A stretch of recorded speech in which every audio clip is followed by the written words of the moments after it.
नमस्कार। चलिए आज समझते हैं भारत की भू राजनीति को। मतलब कैसे भारत का भूगोल, जिसे बदला नहीं जा सकता, देश की पूरी स्ट्रेटेजिक सोच, उसकी सुरक्षा और यहाँ तक कि पड़ोसियों के साथ उसके रिश्तों की कहानी लिखता है। तो सवाल यह है कि क्या किसी देश का भूगोल उसकी किस्मत लिख सकता है? देखिए, भारत के मामले में इसका जवाब एक बहुत मजबूत हाँ है। हम देखेंगे कि कैसे यहाँ के पहाड़, मैदान और महासागर सिर्फ जमीन के टुकड़े नहीं हैं, बल्कि ये भारत की कहानी और उसकी विदेश नीति को शेक देने वाले असली खिलाड़ी हैं। देखिए, ये नक्शा सिर्फ एक तस्वीर नहीं, ये एक भू राजनीतिक हकीकत है। उत्तर में खड़ी हिमालय की दीवार को देखिए। ये सिर्फ एक पहाड़ नहीं, ये एक सामरिक दीवार है, पानी का सोर्स है और एक परमानेंट डिप्लोमैटिक मुद्दा भी।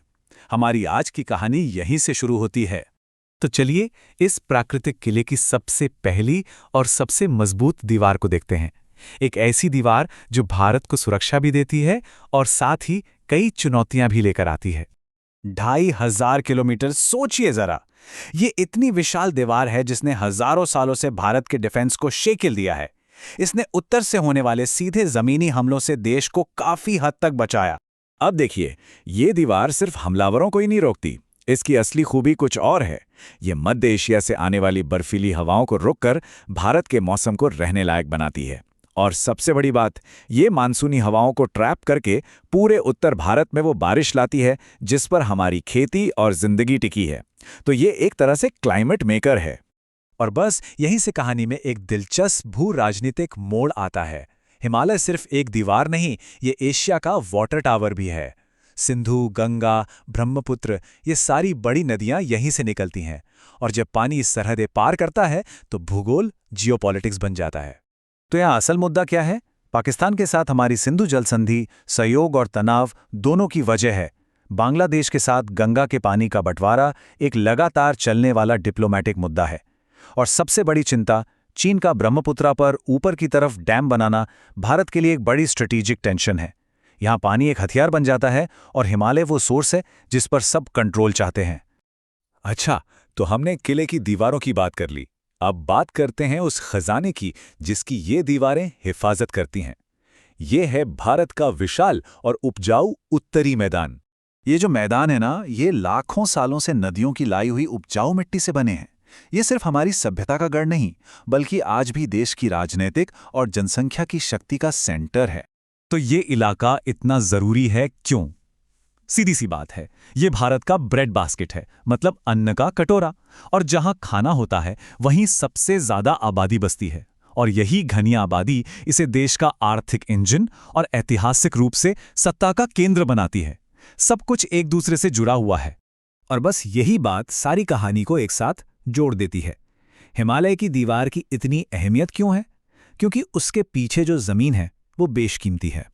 भारत की पूरी नेशनल सिक्योरिटी पॉलिसी का एक ही कोर मकसद है, इस हार्टलैंड को हर कीमत पर सुरक्षित रखना। इस पर कोई समझौता नहीं हो सकता। तो उत्तर में दीवारें हैं। अब बात करते हैं किले के चारों तरफ की खाई की, यानी भारत का विशाल समुद्र। ये हमें बचाता भी है और दुनिया से जोड़ता भी है। 7,500 किलोमीटर, ये कोई छोटा मोटा आंकड़ा नहीं है।